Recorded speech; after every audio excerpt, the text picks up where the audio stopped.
And in the first year that he took on, the first year they took the test, I believe they scored the highest or the second highest in the nation. And they got accused of cheating, basically. Right, the Educational Testing Service, which is in charge of doing those tests, and which is the character I play in the movie, it comes in and kind of questions how a school like this could have gotten these results, because they all missed the same answer and so forth. Eddie Olmos, who plays Jaime Escalante, in turn accuses them of institutional racism, and that they wouldn't question the results if it came from Beverly Hills High and this and that. And that's basically the dramatic plot of the story, and I've been cast as the antagonistic scapegoat. The heavy, so to speak. The heavy. It's not the first time you've played the heavy, though. No. So I'm under the guise of a three-piece suit.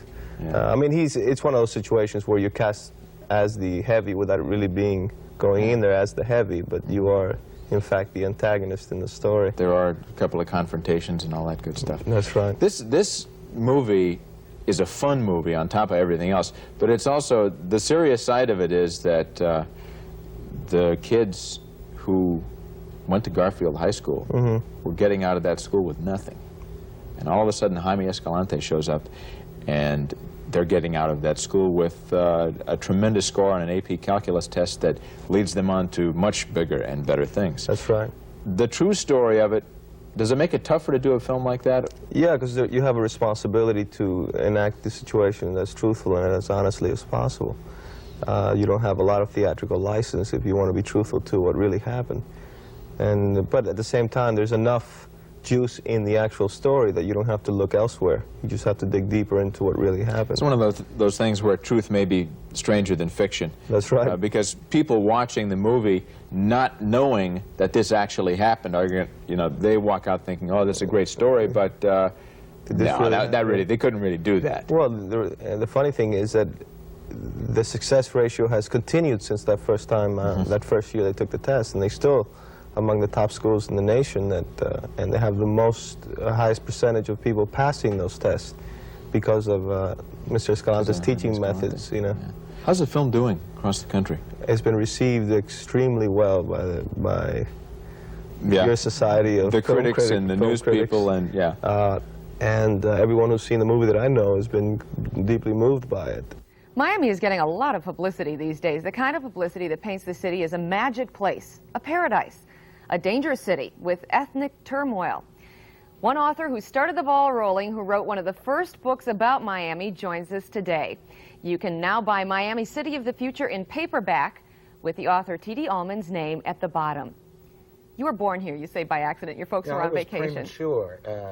I was 2 months premature, and it was winter, but I first came to Miami in 1980. What brought you to Miami? Why did you want to write a whole book about Miami, the city of the future? Well, in 1980, of course, some very dramatic events had happened here, the riots, the Mariel boat lift, and I've been a war correspondent, a foreign correspondent, and it seemed to me that this was an ideal city to look at all the changes that overtaking American life. Immigration into this country, we have the drugs problem, but we also have an incredible amount of new innovativeness, and Miami and its architecture, its human resourcefulness seemed also telling to me. And of course you have the wonderful architecture here, and it was just a natural. This is a fascinating city, and that's one of the reasons I'm back today. This book has gone on to lead a life of its own because people all over the country are curious about Miami. There's a mystique about Miami. Do you think Miami's getting a bad rap with the drugs, with the crime, everything else? Well, we have crime and we have violence and we have drugs here. I think Americans around the country are beginning to find that they have drugs too. And this is another way Miami's the city of the future, not just in the bad ways, in the good ways. And now I know rural areas, before one said, even in North Dakota, people are having to face up to this West Virginia. But people in North Dakota aren't getting the same kind of publicity. Maybe it's the Miami Vice show, where people think that everybody's dealing cocaine on the street corner. Yeah, but I think the real reason that the melodrama attracted people's initial attention. But the truth is, people are fascinated by Miami because important things are happening here. It's a test of our culture today. I mean, people aren't listening to Gloria Estefan and the Miami Sound Machine because of publicity. They're listening to it because this is a new, compelling music that's come out of a new, compelling city. And that's what Miami Vice, before it went to those terrible dark colors and lost it, that was what Miami Vice had. And You know, basically, I feel as a writer, if you're a physicist and you watch a supernova explode, it's a great event in your professional life. It's a unique event. I think what I've been privileged to watch over the last 8 years is the birth of a new international class city. And Miami's always going to have problems, and that's why I'll be interested in it. It would be very dull if it were perfect. But I think by 1992, this is going to be the hemispheric city. Well, in 1992, how would you describe the hemispheric city? When you came here, first of all, it was right after the riots. That's right. A lot of things have happened since then with, as we had mentioned, crime and drugs, etc. A lot of exciting things, too. But where is all this going to take us 10 years from now? I Is this place going to explode? Is it a powder keg? No, it's not going to explode. I mean, there'll be many melodramas here. There always will be, but I think you see that a lot of Miami in 80 onwards faced a test of its resolve and its courage and its resourcefulness. And by and large, Miami's met that test. And I think in the future, the city is going to grow a little older, more sophisticated, it'll lose some of its rough edges, but it will still be very interesting for outsiders like me and for people from all over the world to take a look at your city. Thank you, Mr. Allman. And the book is called Miami, City of the Future, the author T.D. Allman. Thanks for being with us. Thank you. Drawings, and they're One very easy valuable. way to tell where a community has been and where it's going is by simply taking a look around. The buildings we work, live, and play in serve as a reflection of the people who build them. And during the month of May, the Bass Museum of Art on Miami Beach takes a look at the architecture that's making magic in Miami. Diane Kamber, the executive director at Bass, joins us with a look.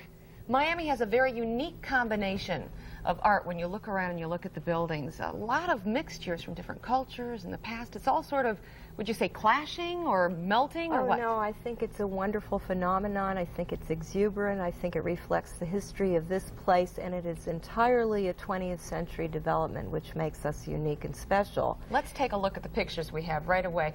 At the Bass, you're going to be having a number of events, and Of course, in the exhibition, you will see photographs like this one, which is of Albert Annis's 1930s Waldorf Towers in South Beach, but there are things from the 20s, there are things from the 40s, there are things from the 60s, and right up to the 80s. Actually, this picture is an older picture, but it looks just like what the Waldorf looks like today, only spruced up. Yes. Which means the Art Deco era is coming back, and it's coming back just like it was.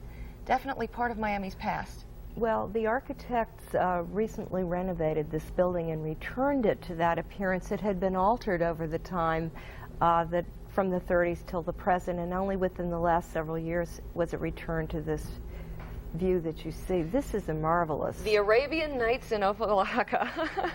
Yes, that's one of the very unique sites in Miami architecturally. It was built in 1926 and designed by Bernhard Muller for the famous Glenn Curtis, who established an airport in Opa-locka. One of our first airports was out there. Do you have any idea why they came up with the theme of the Arabic theme in Opa-locka? Oh, yes, I think it has to do with the films of the period, the glamour of the desert, and Rudolph Valentino, the chic of Araby, and that sort of thing. Fantasy architecture is what it is, and it's very atmospheric, and that was a portion of the 20s. The glamour of the 20s had to do with the look back to the past and the glamour of the exotic.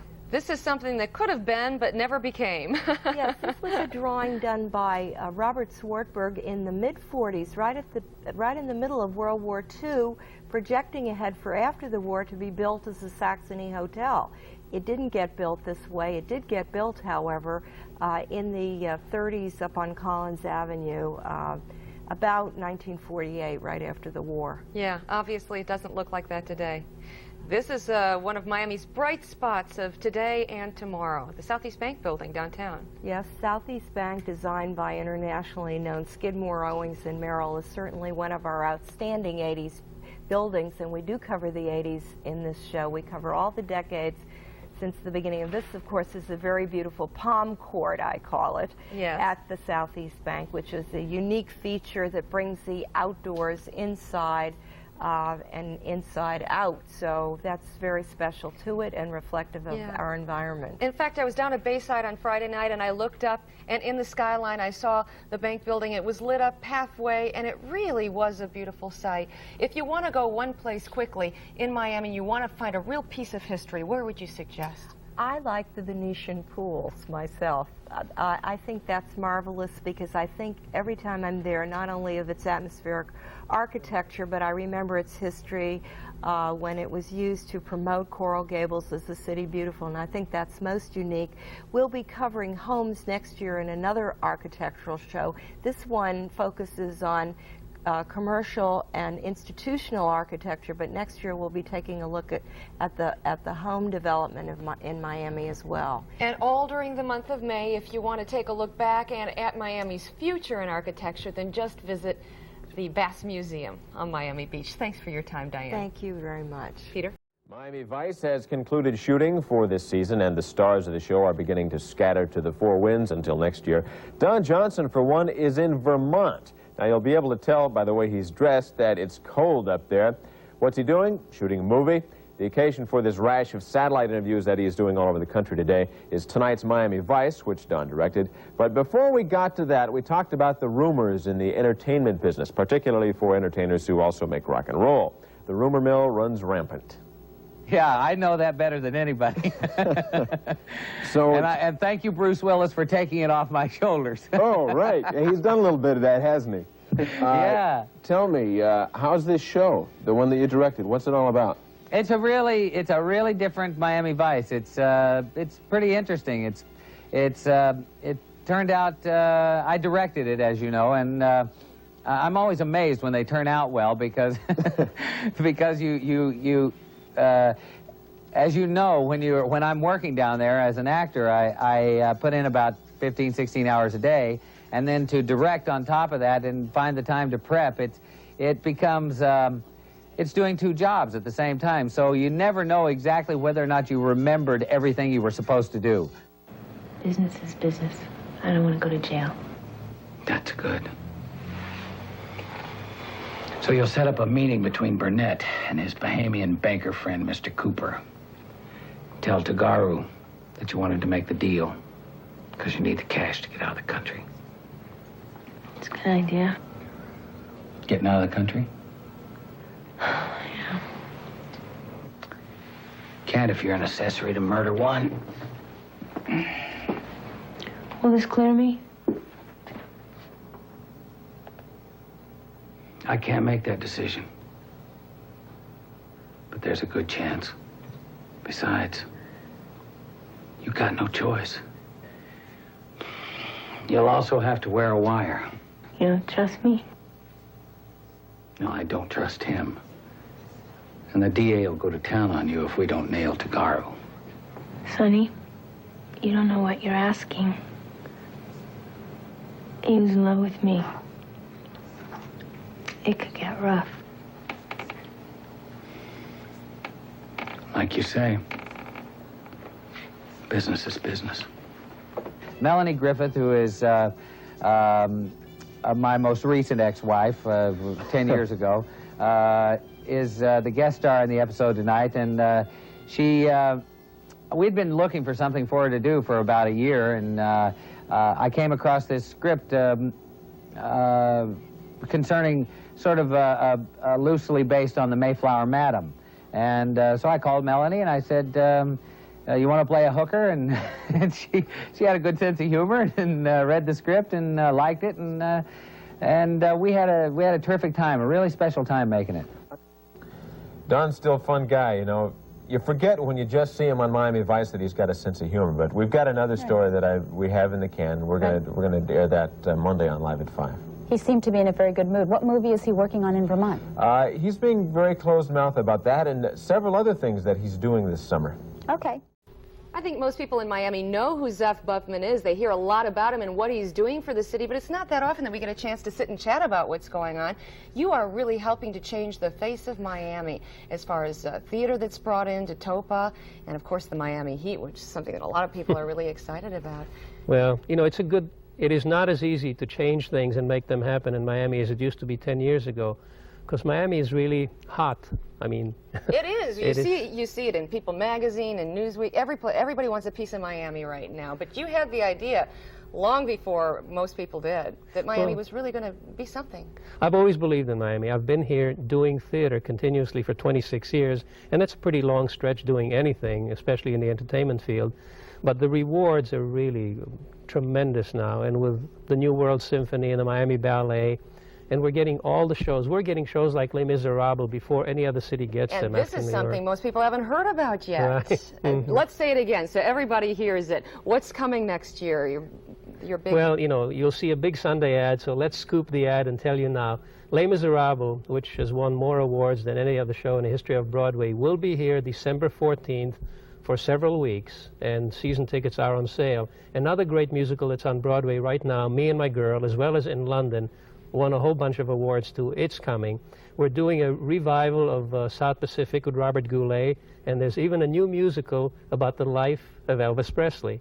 And then the final announcement is that Stephen Sondheim, the greatest American composer, has written a new musical called Into the Woods. It's now on Broadway, and we're bringing that one down here. Well, I bet you just gave a big boost to ticket sales, season ticket sales for next year. And tickets are available for all of these shows that you're talking about. What I wanted to know was when you're bringing Phantom of the Opera to Miami. Well, Phantom of the Opera will be here next year, sometime around Christmas time of '89. We get the shows earlier than most major cities in America. The national tour of Les Miserables is beginning right here. The national tour of Into the Woods is beginning right here. We get them first. People's attitudes must be changing in New York and elsewhere towards Miami if you're telling us that these things are beginning right here. Well, we have enormous season ticket lists, and attendance is great, and really shows want to come down here. It's not like a long time ago. They really fight to get here. Well, an enthusiastic audience. And talking about enthusiastic audiences, the Miami Heat starts up next year. This is very exciting, and you are driving force behind this national basketball. Well, we're doing extremely well. We will announce a coach by the end of the month, and then we will draft our players next month. So by the end of June, just 50 days away, we'll have our team. Yeah, and by November, you want to have a winning team. Oh, no. No, we'll have a couple of tough years. We know that. You're going to have a lot of supporters. As I understand, ticket sales for the Heat are way beyond what anybody expected. Third in the nation. That's right. We have 11,000 season tickets out of a total of 15,000 seats in the arena, and we're still 6 months away from the first game. If people are so enthusiastic about going to the theater here and supporting a basketball team, what do you expect 5-10 years down the road for Miami? Oh, I think we'll have baseball probably within 3 years. I think we may even have ice hockey. Ice hockey? I think so. I think, listen, the best answer is we'll have everything a major metropolitan center should have, and then some. Now, something tells me that your finger's going to be stuck in the middle of all that, too.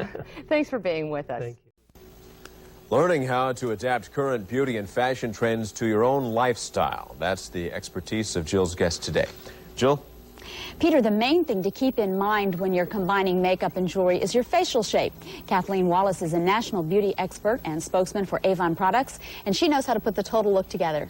There is a secret to it, isn't there? There's a secret to it, and a lot of women are sure of what their body shape is. They know that they're tall or thin or heavier, and they can go into a department store and select clothing to complement their figures, but they often don't think about their facial shape when they're picking out jewelry or applying their makeup. And there are certain rules that you can follow. The general rule of thumb is to go opposite of what the shape of your face is. Okay, so first of all, I don't know if everybody knows exactly how to figure out what their facial shape is. Tell us the secret. Well, there's a cute little trick. All you have to do is pull your hair back away from your face and stand in front of a mirror and take like a grease pencil or something and outline the shape of your face, and whatever that comes closest to would be the shape of your face. So very often it's borderline. You know, you can be a little rounded or squared or whatever. But so suppose a person has a round face. A round-shaped face would stay away from anything that's rounded. You wouldn't wear a hooped earring or a rounded shape earring. You might try something that goes up the side of the ear or a longer drop earring to add length to the face, make it look a little bit more narrow. And if a person's face is oval? Oval-shaped face is really considered the perfect shaped face, Jill, and they can get away with wearing just about anything. You and I have more of a square-shaped type face, so we would be better off staying with earrings that are more oval or hooped, anything to take away from the sharpness of the angles of our face. What about a square face, then? The square face? Well, did I say we had square? We had square. We have the square, so we would wear things that would be hooped like that or softer ovals. Right. Anything that would take away from those angles. And long and thin? Long and thin, you would want to go with something horizontal. Horizontal lines, wider earrings. That type of woman could get away with a much bolder jewelry statement as well. And what kind of jewelry statement are we looking for this spring? You said pastels. Pastels. Well, pastels are always Right. big down in southern Florida, but you'll see that the pastels are becoming big again in fashion. The designers have finally decided that we can be feminine, and you're seeing styles that are very classic, elegant, and the jewelry coordinates with it. What I brought along with me is this particular piece that I'm wearing was designed for us by Celia Sabiri. It's done with semi-precious stones. You're going to be seeing a lot of the semi-precious this season. This is the rose garnet, and it's a terrific piece. Women are also looking for jewelry that's versatile, that they can get a lot of use out of. I have it worn as a torsade with a choker, but she could just... What you did was you took a pin, didn't you? You took a pin and just put it through the links. Them together. But what she can do just as easily is wear it longer like that. Now, this would be better for a woman who has a very round face, to wear it long to add length. She wouldn't want to wear a choker because it makes the face appear fuller. And this other necklace here is also can be worn as a choker, or this can be worn as a choker. And what you might do is take two of them together, hook them together, and wear it as a long piece.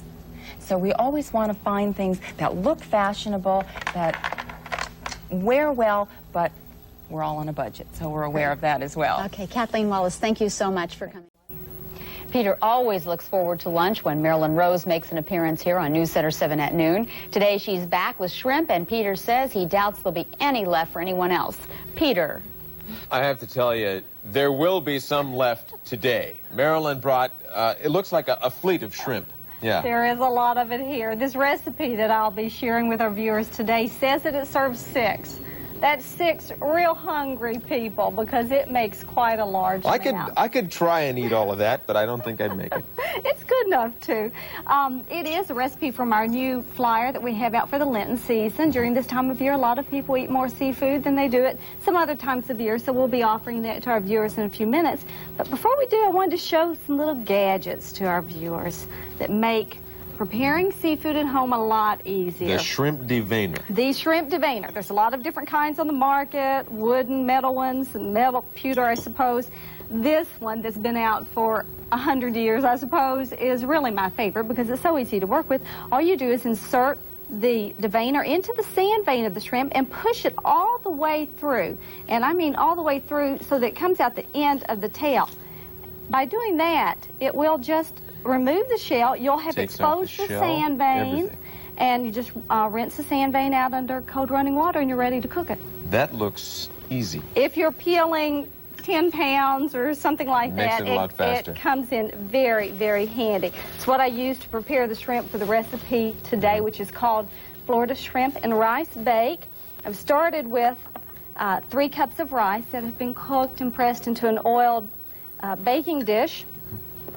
Just sprinkle over that 1.5 pounds of cooked shrimp. Now, this is a lot of shrimp. Right. We started with about 2.5 pounds of uncooked shrimp with the shell on, and had about a little over 1.5 pounds after it was peeled, deveined, and cooked. And you can see that it makes quite a lot of shrimp. So among 6 people, that's pretty healthy servings. Next, just put this right here for the next layer. Add to a cup of sour cream, a tablespoon of mustard. I'm just using your We're going pretty brand. healthy portions on all of these. There's a little more sour cream in there, and there's a little more mustard in for the more shrimp, right? That's right. You can use the Dijon or spicy mustard if you like this. It's just the everyday good old hot dog mustard. Spread that over the shrimp. I might mention that on the flyer, the Lenten flyer that we'll be sending out to viewers, there are recipes for a number, not just shrimp, but a number of species of Florida seafood that are available this time of year during the Lenten season. I did just last night a fantastic recipe called Sicilian Florida fish steaks using swordfish, and they were great. Sounds good. Finish this off with 2 last things. This was 2 cups of fresh mushrooms that I sauteed along with a cup of chopped onion in butter.